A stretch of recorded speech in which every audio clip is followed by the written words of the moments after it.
What up, world? This your boy, DJ Sugar Bear, back in the house, on the ones and twos.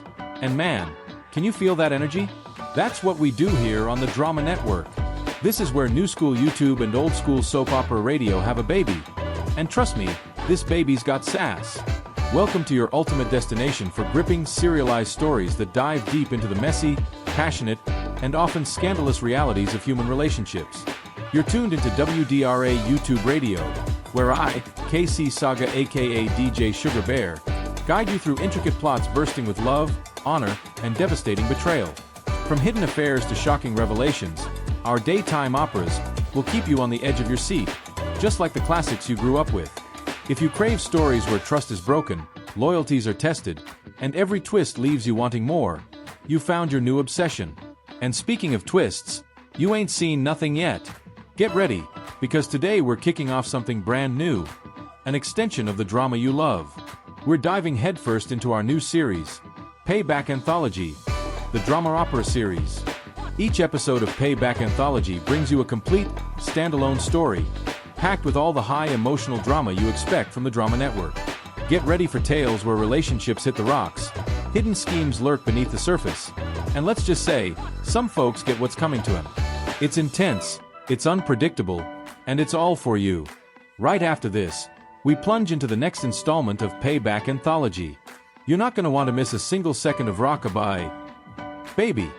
Billy Carter is a 35-year-old black man from Brooklyn, standing at a striking 6 feet, 1 inch tall, with a handsome demeanor. A proud graduate of Columbia School of Accounting, Billy wasted no time in putting his education to use. With initial seed money from his parents, he launched his own accounting firm, CFG Carter Financial Group, right out of college. After just 6 years, CFG boasts an office for skilled accountants and a dedicated support staff of 10, with a company valued at a modest $1.5 million. On the surface, Billy appears to have it all: a thriving career, a beautiful wife, and a seemingly stable home life. Jasmine Carter, Billy's wife, is a 35-year-old black woman, also from Brooklyn. Very tall and undeniably pretty, she presents a facade of niceness, though a hint of secrecy always seems to linger in her eyes. Jasmine is a successful insurance agent. Her path crossed with Billy's at a charity ball hosted by her then-fiancé, tech millionaire Damon Joyce. That very first night, Jasmine cunningly orchestrated an affair with Billy, slipping behind the stage with him while Damon was giving a speech. She timed their clandestine encounter perfectly to the length of his address, confident she wouldn't be caught. Despite her sneakiness, Damon discovered her betrayal 6 months later, when he returned early from a business trip and found them in bed together. Dwayne Jasmine is a 34-year-old tall white man with striking red hair and a handsome face. He's a local entrepreneur, owning a chain of health food stores specializing in organic foods and plant-based vitamins and supplements. Dwayne appears to be a supportive husband, floating his wife's struggling art gallery business, seemingly to keep her occupied while he pursues his own dirt. Emily Jasmine, Dwayne's 36-year-old Russian wife, is a starving artist with her own gallery. Despite her passion, she makes no money from her art and has yet to sell a single piece. Her husband Dwayne financially supports her failing business, content to keep her busy and out of the way while he engages in his secret activities. Chapter 1. The Dirty Deed. Monday evening, the quiet hum of Brooklyn welcomed Billy Carter home from a long day's work. The scent of garlic and savory spices wafted through the apartment, a familiar comfort. He found his lovely wife Jasmine at the stove, expertly orchestrating a vibrant stir-fry, chopped steak, and a medley of colorful veggies. "What's for dinner, my love?" Billy murmured, leaning in to kiss Jasmine's cheek. She smiled, a hint of playful impatience in her voice. "Stir-fry. Now chop, chop. Get into your biking outfit. I'm ready to ride." 15 minutes later, they were on the street, two figures in sleek athletic gear, jockeying for position. They were both competitive cyclists, a passion they fiercely shared. For the next 45 minutes, the city streets blurred beneath their wheels as they pushed each other, a rhythmic dance of exertion and camaraderie. Returning home, still flushed from their ride, they hopped into the shower together. Billy, feeling a spark, tried to be playful under the hot spray, hoping to reignite some intimacy. But Jasmine, cool and distant, quickly shut him down. Her excuse? Wanting to hurry to dinner. She promised fun after dinner and wine, a promise Billy knew was a fat chance of ever being fulfilled. Lately, he could never seem to stay up after their nightly routine. The 45-minute bike ride, dinner, then wine and a movie. For some reason, the wine always knocked him out. He'd consistently wake up the next day on the couch, Jasmine spread out on the bed, all to herself. And so, after dinner, as usual, they settled onto the couch, sipping their wine and watching a movie. Billy felt the familiar pull of sleep, a deep, heavy fog descending. The next morning at his office, Billy found himself complaining to his best friend and business partner, Cleophas. "I've been having major headaches for the past 2 weeks, Cleophas. I just can't handle my wine anymore. I drink my favorite red, and I'm out like a light." He paused, a new, more pressing concern surfacing. "Should I be worried about my marriage? We haven't had any closeness in 2 weeks because I can't seem to stay awake, and it never fails.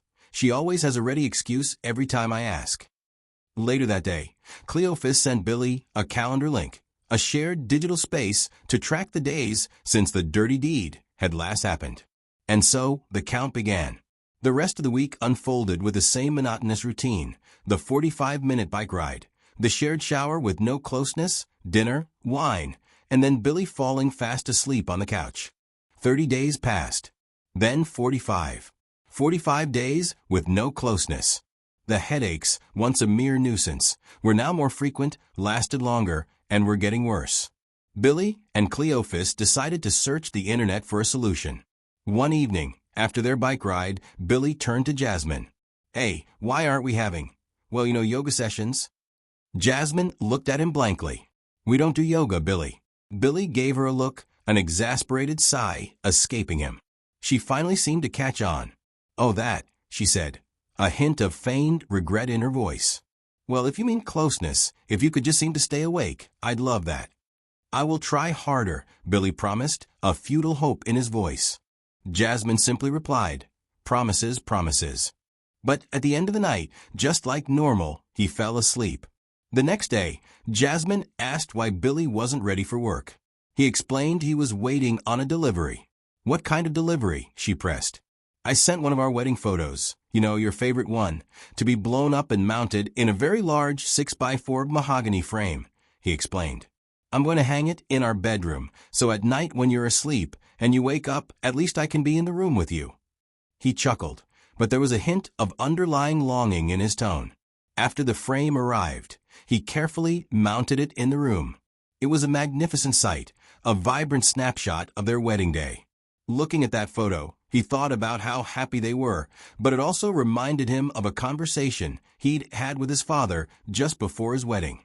"Son, are you sure you want to marry Jasmine?" his father had asked, his voice laced with concern. "Yes, why would you ask?" Billy had replied, surprised. His dad had sighed. "She has a character flaw, and you, son, have a big ego. They may cost you in the long run." "Oh, Dad, what on earth are I talking about?" "Son, you are marrying a girl that was engaged to be married to another guy, right?" "Yes." "What are you getting at?" "Well, son, why did she not get married?" "Dad, you know the story. He found out about us." "Son, what I'm trying to tell you is she has no honor. She has broken your trust twice, son. She has low character." "Dad, no, it was just once." "No, son, you're miscounting. When she messed around on her ex with you, she was showing you who she really is. That was the first betrayal, son. The second one is after her fiancé kicks her out. She comes to live with you, and you guys become a couple. 3 months later, you find out instead of being out of town on a girls' trip, she was in Cancun with her ex. Okay, Dad, she confessed and promised to never do it again. We broke up for a week, and I took her back. Son, didn't I tell you to never go back to your ex? And son, what I'm trying to tell you is she has a character flaw, and your ego makes you think she won't plot on you even though you already caught her. Dad, people make mistakes. You messed around on Mom, and she stayed. Yes, I did, and she should have left me. I am damaged goods that will never repair. Dad, I gave her another chance, and I know how you feel about exes. Son, do you know why you should never go back to your ex? No, Dad, why? Because, son, there's an old saying. If you pass the same tree in the forest twice, you're lost. Chapter 2. The Reap of What You Sow. Jasmine was at work, immersed in insurance policies, when the door to her office opened. In walked her best friend of 30 years, Kathy Barnes. Kathy wasn't just any black lady. She was a stunning, statuesque star of the hit reality show Moguls and Madams, so named because the ladies on the show were married to or girlfriends of successful businessmen. Jasmine, girl, I am so glad you came. Jasmine exclaimed, relief evident in her voice. I need some advice. Come into my office. Kathy took a seat, a knowing look on her face. Girl, what's up? She asked. Okay, so I've got a big problem, Jasmine began, wringing her hands. Kathy chuckled, shaking her head. Damn, girl, you always got big problems. I need to have you on my show. Your life is better than fiction. Their shared laughter, light and conspiratorial, filled the office for a moment before Jasmine turned serious again. Girl, this is serious, Jasmine insisted, her tone somber. Okay, so for the past 2 weeks, I've been really sick and trying to hide it. But it gets worse every day, and I check my calendar, and I haven't had my visitor in 40 days. Kathy's eyes widened. Congrats, girl. Did you tell your husband? And no, I ain't told him, and I'm not going to tell him. Jasmine stated. Girl, why? You know he's been screaming about a baby. Kathy pressed. I can't tell him because we haven't had closeness in 65 days, Jasmine confessed. Kathy leaned forward, her voice dropping. Wait a minute. Are you saying you've been with someone else? Girl, who is the daddy? She questioned. Dwayne. Jasmine admitted. Dwayne Jackman. Kathy practically shouted, though she kept her voice low enough not to be overheard. No, hell no. Are you crazy? You did that with your next-door neighbor in the condo right next door to you. Yes. And I'm in love with him, girl. We've been talking about what would happen if he leaves his wife and I leave my husband. Jasmine explained. Kathy, I don't understand. Where do you find the time? Jasmine's friend asked, puzzled. Well, I can't tell you how, Kathy. It's a sick game. Jasmine hedged. Girl, spill the tea right now. Kathy demanded, her curiosity piqued. You won't believe it. Dwayne sleeps with me in my bed every night. He comes over at 12 midnight, he has a key, and he hops right in the sack with me. He leaves at 4 a.m. It's been every night for 2 months now. Jasmine revealed. Kathy, how do you manage that with your husband home? Kathy questioned. Okay, every night we have the same routine. We go for our bike ride, and then we take a shower, and have dinner and a movie while we sip on red wine. Jasmine paused, leaning in conspiratorially. Every night, I spike his wine with a powerful sleep agent that renders him out for 6 hours. He doesn't even get up to go to the bathroom. While he's fast asleep, we have wild passion all night. Kathy's jaw dropped. Wait, what about his wife? Jasmine shrugged. Dwayne has a similar routine with his wife. He spikes her drink, and we have all night every night. Kathy, what kind of Houdini *** tea is this? Oh my God, Kathy exclaimed. Kathy, don't hate me. Dwayne wants me to not have it, but I'm gonna have it. And that way, when I leave Billy, I will get alimony and child support. Jasmine declared. Kathy, girl, you are some kind of evil. Kathy exclaimed, a mix of shock and reluctant admiration in her voice. But wait, you guys haven't done anything to cover your tracks with Billy. We are having lunch in the next 20 minutes, Jasmine said, a sly smile spreading across her face. And I will get him to take me home for midday action. Then, later, I will tell him, and he will never know the difference. Later that day, true to her word, Jasmine really showed Billy a great time.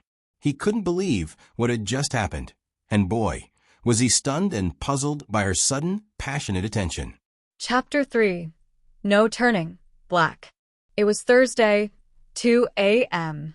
Jasmine lay nestled in Dwayne's arms in her own bed, the silence of the room punctuated only by their soft breaths and the distant sounds of the city. I can't believe he hasn't figured this out by now, Dwayne whispered, a note of disbelief in his voice. I walked past him. He's dead asleep on the couch. Jasmine smiled, a chilling edge to her voice. The best part is I'm going to have this baby and blame it on him, and he will pay for it, while we get to go off and get hitched. Dwayne, thinking under his breath, knew she had lost her mind. I ain't divorcing my wife. She'll take me to the cleaners, he thought, his own agenda firmly in place. Out loud, he said, "Wait, I thought you were not going to keep the situation. You can't keep it. Get rid of it before it's too late. I'll fix it." Monday morning, Jasmine sat at the clinic, signing in at the front desk. A few moments later, the head nurse called her name. "Jasmine Carter?" "Yes, that's me. Step in my office. I need to have a private word with you, okay?" Once inside, the nurse's expression was sympathetic but firm. "Ma'am, I'm sorry, we can't provide the procedure," the nurse stated. "Why not? What's the meaning of this?" Jasmine demanded, a knot forming in her stomach. "Well, the insurance company called your husband to fax him some overlooked paperwork," the nurse explained. "And he called and threatened a lawsuit if anyone touches his baby." He was livid. Jasmine's face drained of color. She looked like a deer in headlights. "Oh my God, he knows. I am in deep water now." Barely 5 minutes later, the door burst open, and Billy stormed in, his eyes blazing. "Why were you going to do this without talking to me?" Billy demanded. A long, heated argument ensued, spanning the hushed clinic hallway. Billy's desperation for a child was palpable, his conviction unwavering. Finally, defeated, Jasmine committed to having the little one. A few months later, the child is born. The doctor and nurses exchange glances, their eyes darting from the baby to the new mother, then to the father. They were in disbelief. "What's wrong, doctor?" "Is something wrong with the baby?" the beaming new parents asked in unison, their joy untainted by the silent apprehension of the medical staff. The doctor cleared his throat. No, you have a healthy baby boy." Billy and Jasmine looked at their newborn. He was white with a hint of red hair. Then they looked at each other. Billy's eyes widened. "Oh my God, he's white." His voice was livid, laced with incredulity.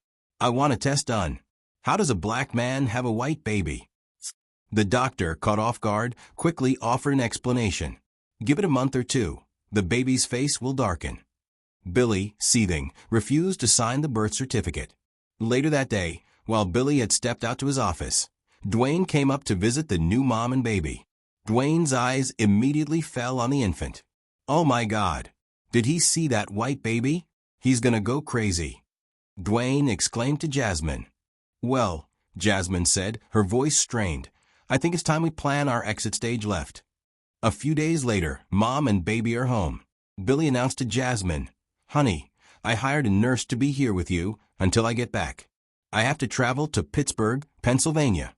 While in Pennsylvania, Billy did some thoughtful shopping. He was looking for a specific store in the mall and found it. He went in and bought his wife some new clothes and comfortable bath items, a gesture of continued affection. Billy returned from his trip.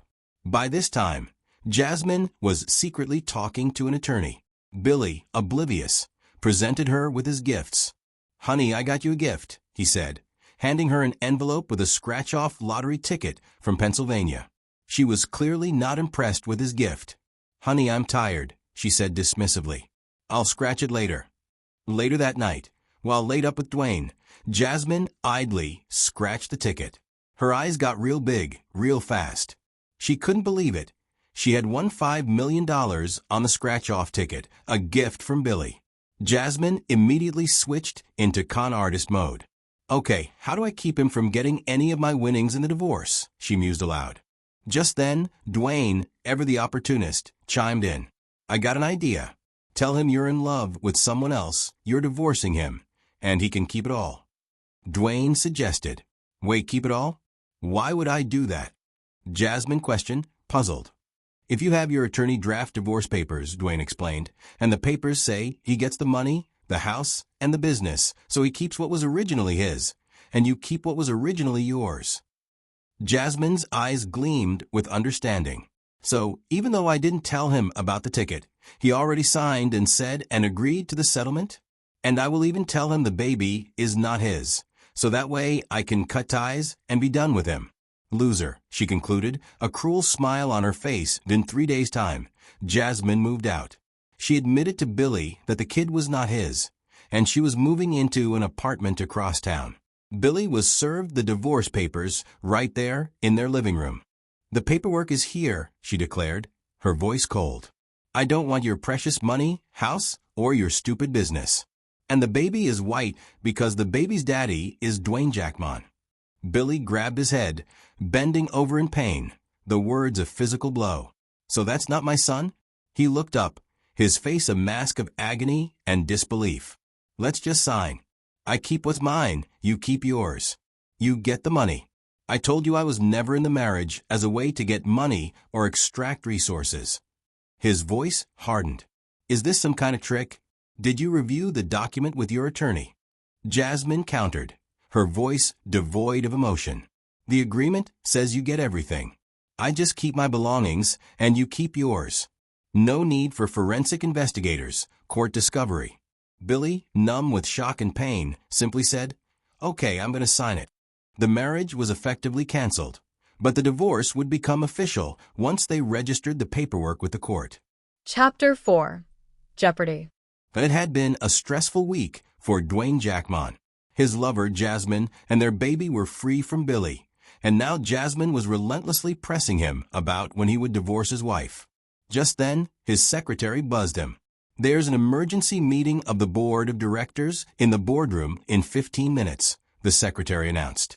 An emergency powers clause. The board had never used it before. Something was up, but what?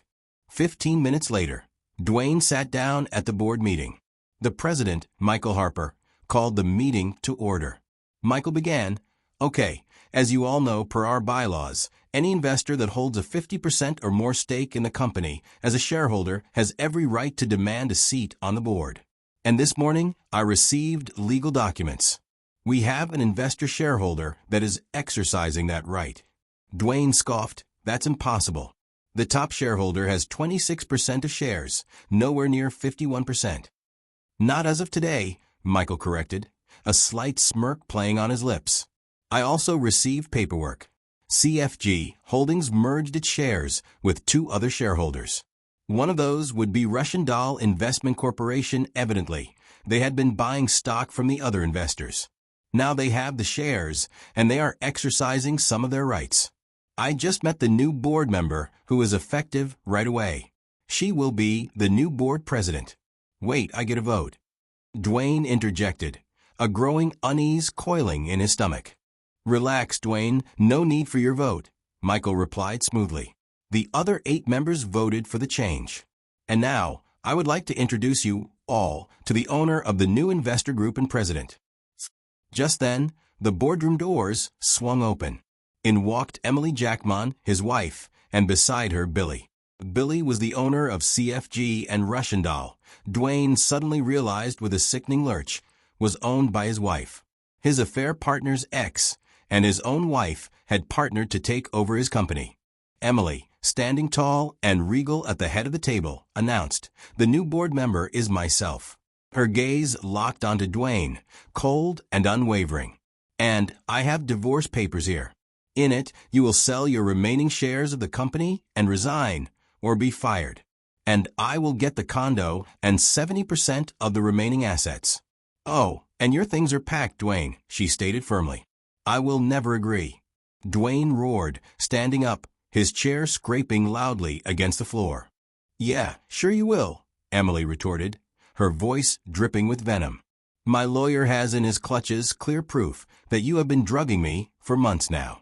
If you don't sign, well, you will spend 25 years in jail for attempted murder. That sleep agent only makes you sleep."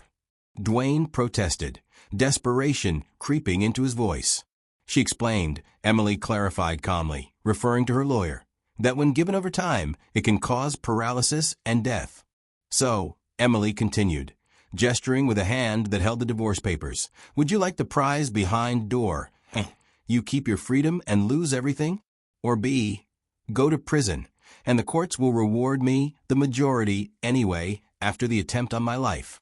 Dwayne was trapped. His face pale, his shoulders slumped in defeat. He signed the divorce settlement and left in shame. His game was over.